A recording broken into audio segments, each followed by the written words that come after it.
Halo semuanya, aku Eri dan aku ngantuk. Halo semuanya, aku Eri dan selamat datang di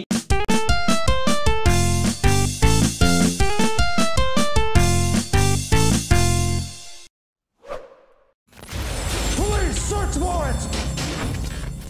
7 tahun setelah film ketiganya yang mengecewakan, found footage horror antologi series VHS akhirnya kembali dengan VHS 94 yang tentunya penuh kengerian dan tentu saja gory.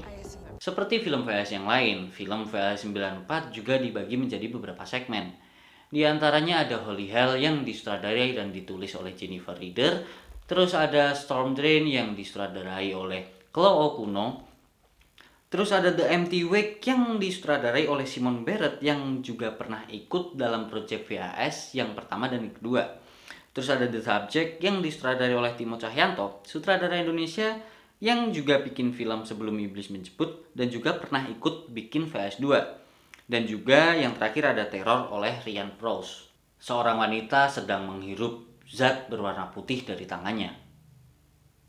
Lalu kita juga akan melihat wanita yang sama dengan mata yang sudah tidak ada sedang menghitung mundur dari 10.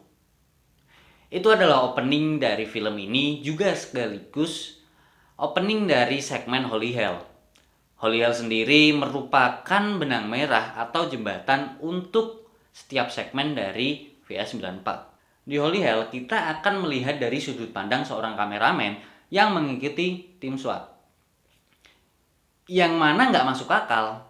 Karena kalau dilihat si kameramen ini tuh kayak warga negara biasa yang kebetulan bisa mengoperasikan kamera. Yang aneh lagi adalah penonton diperlihatkan seakan-akan tim SWAT ini punya waktu untuk ngelihat video tape yang berdurasi 15-25 menit. Padahal ini lagi penggerebekan narkoba atau tempat buat pesta narkoba yang ternyata adalah sebuah sekte. Untuk hal ini, aku tuh lebih suka transisi dari VHS 2 yang mana itu lebih rapi dan lebih masuk akal aja gitu. Selain menjadi prolog, Holy Hell juga dijadikan epilog. Namun, epilognya tuh terasa terburu-buru, tidak jelas, dan tidak memuaskan.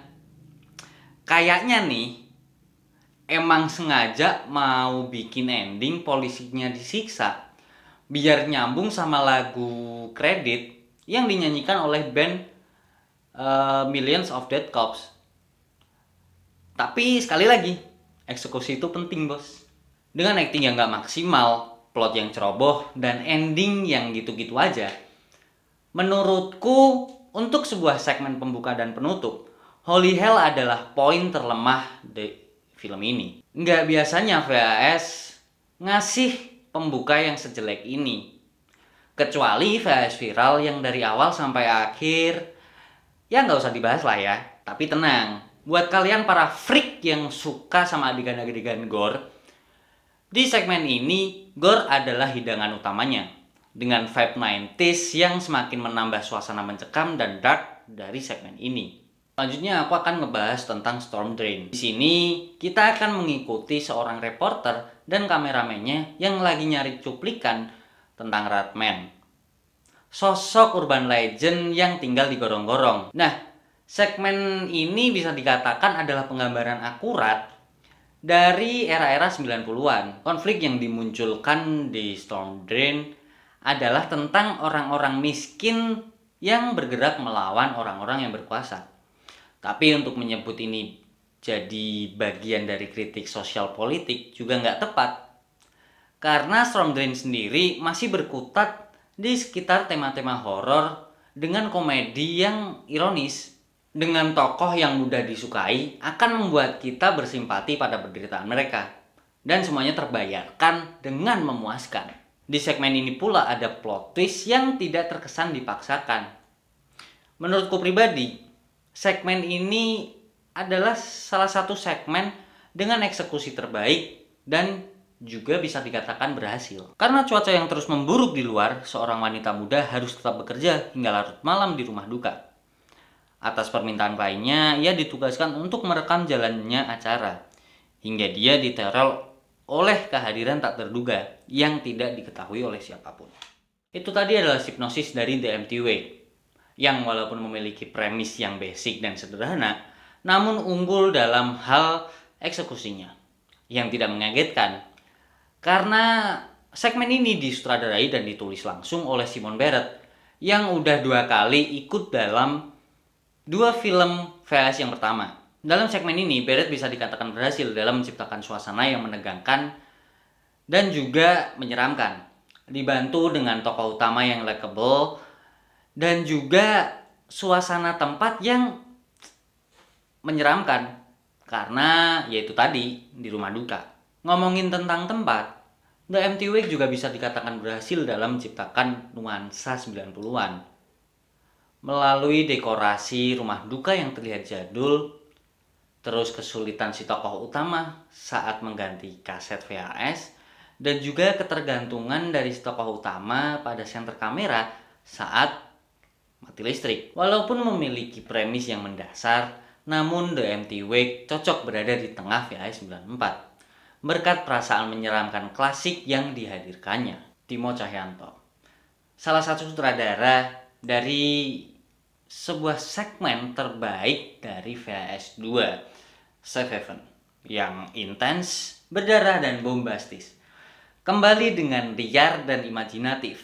The Subject adalah kisah klasik ilmuwan gila yang digabung dengan aksi yang ekstrim, yang menceritakan seorang dokter gila namun jenius yang mencoba untuk membuat cyborg dari korban yang diculiknya. Namun ketika polisi terlibat, semuanya meningkat menjadi kegilaan.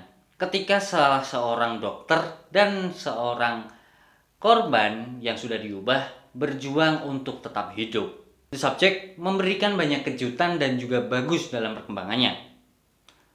Tanpa banyak pemikiran, segmen ini pasti akan menyenangkan mereka-mereka yang suka sama horor yang disgusting, terus sci-fi yang terkesan grungy, dan juga para penggemar first person shooter.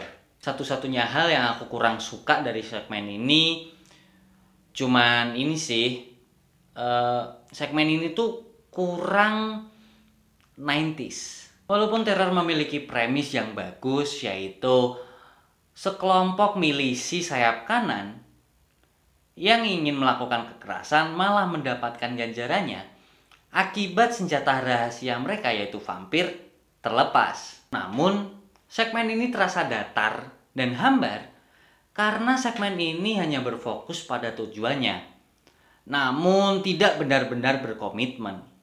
Mungkin mereka ingin membuat orang-orang milisi ini terlihat menarik, penjahat yang keji, dan memastikan kematian mereka terasa memuaskan. Nah, apa yang kita dapat dari segmen ini tuh malah kayak horror gore yang biasa-biasa aja.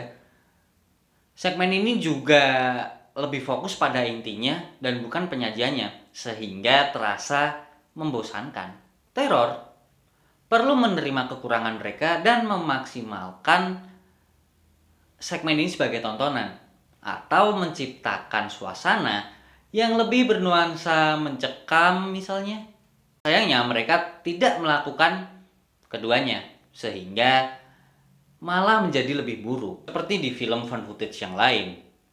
Di VHS ini bisa dikatakan minim atau bahkan nggak ada scoring sama sekali, yang mana malah membuat film ini semakin mencekam dan mengerikan.